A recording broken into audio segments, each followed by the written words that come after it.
ತಿಪಟೂರು ಜನರ ನಿದ್ದೆಗೆಡಿಸಿದ್ದ ಭಕ್ಷಕ ಚಿರತೆ ಸೆರೆ.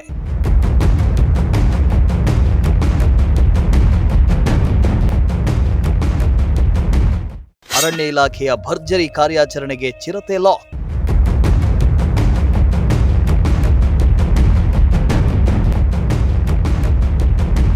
ತಿಪಟೂರು ತಾಲೂಕಿನಲ್ಲಿ ದಿನದಿಂದ ದಿನಕ್ಕೆ ಚಿರತೆ ಕಾಟ ವಿಪರೀತವಾಗ್ತಾ ಇದ್ದು ಜನರ ನಿದ್ದೆಗೆಡಿಸಿದೆ. ತಿಪಟೂರು ತಾಲೂಕಿನ ದಾಸಿಹಳ್ಳಿ ಗ್ರಾಮದಲ್ಲಿ ಚಿರತೆ ಹಾವಳಿ ಹೆಚ್ಚಾಗ್ತಾ ಇತ್ತು. ಇತ್ತ ಕೆಲವೊಮ್ಮೆ ಗ್ರಾಮಗಳಿಗೆ ನುಗ್ಗಿ ಸಾಕು ಪ್ರಾಣಿಗಳನ್ನು ಕೊಂದು ಹಾಕ್ತಾ ಇತ್ತು. ಇದೀಗ ಸುತ್ತಮುತ್ತಲ ಗ್ರಾಮಗಳಲ್ಲಿ ಗ್ರಾಮಸ್ಥರ ನಿದ್ರೆಗೆಡಿಸಿದ್ದ ಚಿರತೆ ಕೊನೆಗೂ ಅರಣ್ಯ ಇಲಾಖೆ ಇಟ್ಟಿದ್ದ ಬೋನಿಗೆ ಬಿದ್ದಿದೆ.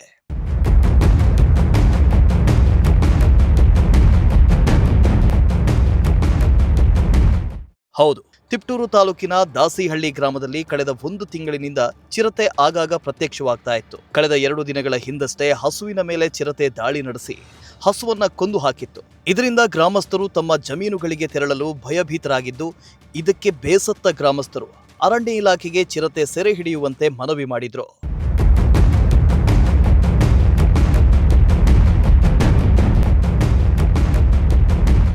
ಇನ್ನು ಗ್ರಾಮಸ್ಥರ ಮನವಿಗೆ ಎಚ್ಚೆತ್ತ ಅರಣ್ಯ ಇಲಾಖೆಯ ಅಧಿಕಾರಿಗಳು ಗ್ರಾಮದ ಹಳ್ಳಿಯೊಂದರಲ್ಲಿ ಬೋನ್ ಇರಿಸಿದ್ರು. ಕೊನೆಗೂ ಅರಣ್ಯ ಇಲಾಖೆ ಇರಿಸಿದ್ದ ಬೋನಿಗೆ ಗಂಡು ಚಿರತೆ ಸಿಕ್ಕಿಬಿದ್ದಿದ್ದು, ಇತ್ತ ಚಿರತೆ ಕಂಡು ಗ್ರಾಮಸ್ಥರು ನಿಟ್ಟುಸಿರು ಬಿಟ್ಟಿದ್ದಾರೆ.